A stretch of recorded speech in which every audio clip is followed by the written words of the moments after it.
What would you do if someone tried to control land that doesn't even belong to them?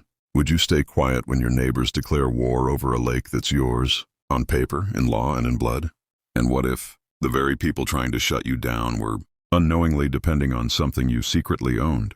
Would you fight back, or would you let them dig their own grave? While you sip coffee from your houseboat, floating in victory, I was just trying to enjoy my own lake, not the community's, not public property. My lake, dug, filled, and maintained on my ranch, paid for by my hard-earned cash.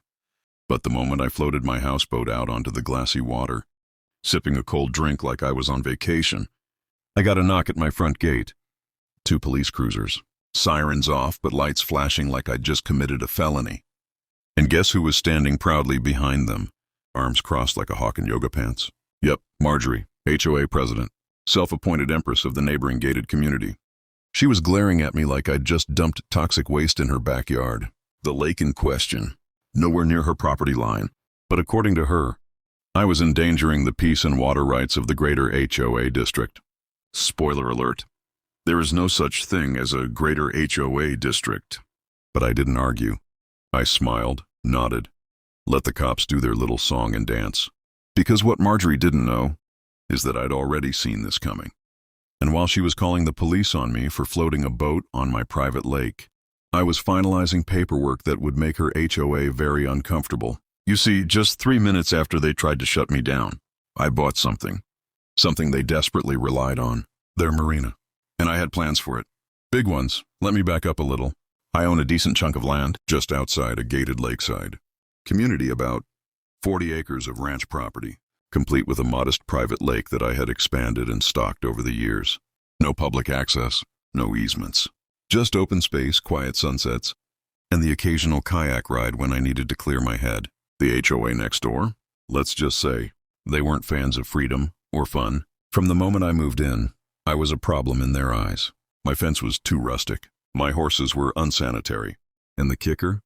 They claimed my man-made lake visually conflicted with the HOA's aesthetic harmony. I didn't even live in their jurisdiction. I never signed a single document tying me to their bylaws. But they treated me like a rogue villager living just outside their castle walls. And Marjorie, the HOA president with the personality of a soggy rice cake, made it her mission to rehabilitate me into the community standard. Still, I played it cool, smiled at the gate, waved when I drove by, even tolerated their passive-aggressive newsletters mysteriously showing up in my mailbox.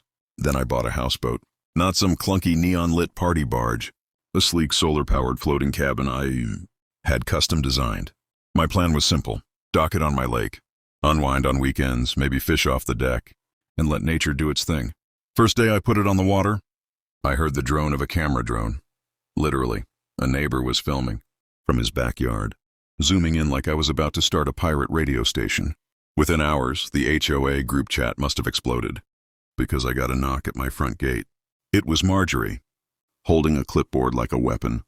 "This vessel," she said, like she was in a courtroom drama, "violates residential view protocols and introduces potential water traffic that's prohibited under Community Covenant 7B. I blinked. "You realize I don't live under your HOA, right?" Her eyes narrowed. "We're concerned about visual pollution and potential runoff. Any structure on that water could affect the ecology of the shared aquifer." She made it sound like I was launching an oil rig. I tried reasoning with her, but it was like trying to teach a ferret to meditate. Then came the emails. The friendly warnings. A petition signed by 18 HOA members demanding I remove the floating hazard. And when I didn't respond, well, she called the cops. That was just the beginning. After the cops came and left, empty-handed, might I add, I thought maybe, just maybe, that would be the end of it. Wrong. Within days, I noticed a freshly printed sign, zip-tied to my ranch fence. "Unauthorized boating activity, HO surveillance zone." It was laminated, with the HOA logo on it. They had branded it like they were NASA claiming part of the moon. Then came the cameras. Yes, cameras. I caught a man, one of Marjorie's ever-obedient board members, mounting what looked like a motion-activated wildlife cam in a tree on the border of my property, facing my lake, my private lake. I confronted him. He stuttered something about water visibility research and sprinted off like a guilty raccoon. I took the camera down, of course, gave it a little wave before throwing it into my trash bin. The next morning, my mailbox was stuffed with a letter, not a fine, since again, I'm not under their HOA, but a notice of community action.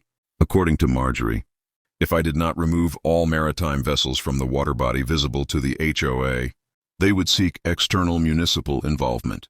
Translation, she was now threatening to get the city involved over my houseboat on my ranch, which had zero HOA ties. She even cited a local ordinance about water structures posing potential environmental threats. I checked it. It was about public wetlands. I live on private land. It didn't apply in the slightest. But the HOA wasn't about logic. They were about pressure, about control. That week, my houseboat mysteriously came loose from its anchored position overnight. It drifted across the lake and nudged into the shoreline, scraping one side. Coincidence? Maybe, until it happened again. And this time, the ropes weren't frayed. They were cut, clean, deliberate. Someone had snuck onto my property at night and sabotaged it. I set up trail cams of my own after that. Didn't catch a face, but I did catch the shape of a woman in yoga pants pacing by the lake's edge around 1:17 a.m. Guess who? I reported the trespass. Cops said they couldn't act unless I could positively ID someone, but I kept the footage, just in case. Then came the drone. A new one, louder, faster, clearly upgraded. It hovered inches above my houseboat deck one morning, buzzing like a mechanical wasp. I lobbed a rock at it, missed, but it zipped back toward the HOA, sighed like it knew it had been caught. The final straw came 2 weeks later. I was sitting on the deck, cup of coffee in hand, enjoying the sunrise, and a projectile hit my boat. A water balloon. Another one. Then another. Turns out, one of the HOA teens, no doubt encouraged by their parents, thought it'd be fun to sink the pirate ship. I recorded the whole thing. Marjorie's kid was literally laughing in the background. That's when I stopped playing defense. If they wanted a war, I'd give them one. Because while they were busy trying to take away my peace, I'd been busy taking something of theirs. Here's the part they didn't see coming. 6 months earlier, before the houseboat ever touched water, I'd been casually eyeing a little piece of property on the far side of the HOA's neighborhood, a small, under-maintained marina, half owned by the HOA and half by a private developer, looking to offload his stake. It wasn't flashy. A few aging boat slips, a kiosk that hadn't seen real business in years. But it sat right on the edge of the community's man-made lake, the same one the HOA used for their summer events, paddle boat fundraisers, and weekly wine on the water nights. And most importantly, it was for sale. The HOA had been dragging their feet on buying out the private owner, hoping to negotiate the price down. Big mistake, because while Marjorie was writing me emails about navigational disruptions and boating ethics, I was quietly setting up an LLC and purchasing the developer's share. It cost me less than the houseboat. No joke, once the ink dried, I made my first move. I posted a cheerful little sign outside. The Marina Gate, private marina. Access by permit only, operated by Salt Fork Marina Holdings, LLC. Spoiler, Salt Fork is my ranch's name.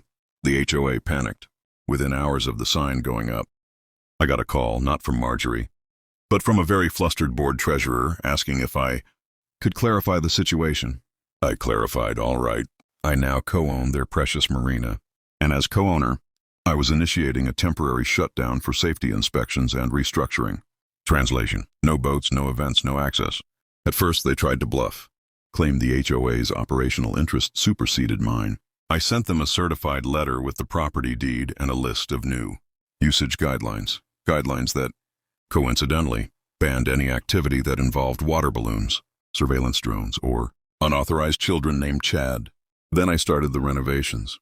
New gates, fresh paint, cameras of my own, and just for flavor, a community bulletin board that displayed real-time footage of my peaceful lake. With the caption, "Meanwhile, across the water," neighbors started asking questions. Members started showing up to HOA meetings demanding answers. Summer events were canceled. Paddle boats collected dust. And Marjorie? She started to crack.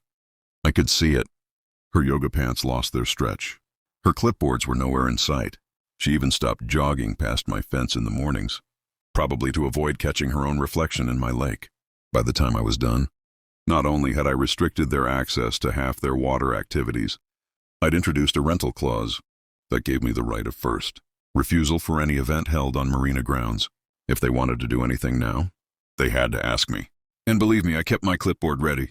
I waited until the HOA's annual Lakefront Gala was just 1 week away. It's their biggest event of the year. Think string lights, catered food, a terrible jazz quartet, and a dozen wine-tipsy board members pretending they're royalty on paddle boats. Every member looks forward to it, especially Marjorie. This year's invite list, over 150 guests. The problem? They planned to host it on the Marina I now co-owned. I waited until 2 days before the event and sent out a formal notice through my attorney. Due to ongoing structural concerns and failure to submit proper permit requests, all access to the Salt Fork Marina is hereby suspended until further notice. I included photos, close-ups of imagined dock warping, unstable railings, and uninspected lighting, carefully worded, technically accurate, and entirely solvable if they'd bothered to work with me earlier. They didn't. Cue the meltdown. Marjorie came storming down to the Marina in her full HOA regalia, clipboard, visor, HOA logo windbreaker, demanding to speak to me. As a representative of the community, I told her calmly from behind my brand new Marina gate, "You'll need to schedule a time through the LLC's event portal. We're very busy this time of year." She stared at me like I'd slapped her with a wet fish. The event was canceled. Guests were redirected to someone's backyard. The HOA's prestige? Humiliated. I heard they served boxed wine and Costco shrimp cocktail. But I wasn't done. Remember the footage of her trespassing at night? Yeah, I finally turned that over to the sheriff's office, along with footage of the drone and her kid's water balloon assault. Nothing serious came of it, but Marjorie was issued a formal warning. HOA members found out. Her reputation shredded. By the next board election, she was voted out, replaced by a lovely couple who actually waved at me when they passed the ranch. And the houseboat? Still there. Still floating. Still mine. With one new feature, a mounted flagpole. And on that flag, a white banner with blue letters that read, "Safe Zone. Entitlement-free waters." Now that is what I call waterfront justice. Looking back, I never wanted a war. All I wanted was peace. A quiet lake, a floating cabin, maybe a little fishing without being watched by binoculars and drones. But some people just can't help themselves. They treat power like it's oxygen. Take a little, and suddenly they're gasping for more. That's what happened with Marjorie and her HOA kingdom.